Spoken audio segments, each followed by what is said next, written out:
What's up, guys? I'm Mike. And I'm Jason. And we're the guys from Beat Monday. We hope you enjoyed episode 3 of Beat Monday, season 2, the Maui Traverse. We definitely had probably one of the most fun missions of recent memory. Just checked all the boxes in terms of what we're looking for in adventure these days. Total blast. Yeah, it was really great. So today we're going to talk about some of the gear we used to help get that mission done. So let's get into it. As you all know, Mike and I like to be creative. We like to do multi-sport adventures. And in this particular outing, we were in the water, we were on a volcano on the trails, and we were biking down the backside. Make sure you watch the episode and you'll fully understand what we're talking about. In order to bike off the backside, you have to get your bike to the top of the mountain, the top of Haleakala. And the only way to do that is through a national forest where you cannot actually ride your bike. So we had to carry them. Mike and I were kind of brainstorming how the heck do we get our bikes to the top of Haleakala in an efficient manner, and it dawned on me. Mystery Ranch sent me a pack to go hunting with a few months prior, and it ended up being the perfect tool. So I used this 28-liter backpack, just enough to carry all the gear, food, water I would need for the adventure, but it also has this little compartment in the middle that lets you actually store a lot of heavy items. So designed for hunting, but ended up being absolutely perfect for a mountain bike.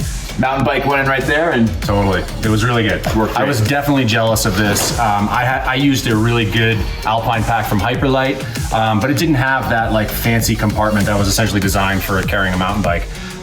But what I did use, and I bought this right before the trip, were these really great cam straps from Amazon. The pack I used had a ton of daisy chains and gear loops on the outside of it, so it was really easy to just yard down on these things and get that bike really tight to my back, which lasted, for part of the climb, and I had to make some micro adjustments, but it ultimately got the job done. So just check these things out on Amazon. They're a great multi-purpose tool for just strapping anything down.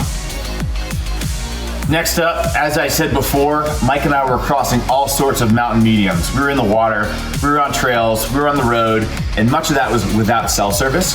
So what's really important for Mike and I when we're on any sort of adventure like this is knowing exactly where we are, what time it is, when we have to get back to the airport or get back to our original destination. So we need to know where the heck we are. And we relied heavily on the Coros Vertex GPS watch. This thing was super helpful in letting Mike and I know exactly where we were when out in the mountain, knew exactly what elevation we were, how much we had to go, and let us really keep on pace for this particular. Yeah, most importantly, it let us know how long that bug was actually in Jason's ear. We were just hiking, having a nice conversation, and all of a sudden Jason started mashing his head back and forth like he was at a hard rock concert.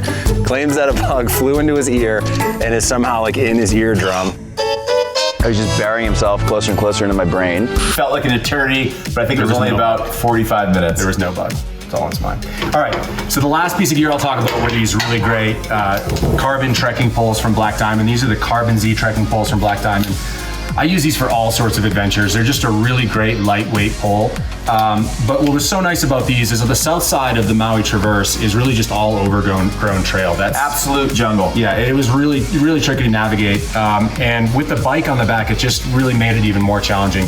These were just a really nice thing to have to, I don't think I put these away once. Nope. To just enhance stability and help us get up there a little more easy. So especially with the rain and just all the elements, it was definitely full on and nice. And there's no footing. Like the trail starting up from the south side is overgrown grass vegetation. So you're just leaning in, trying to get any purchase you can, and the trekking poles are pretty crucial. Totally.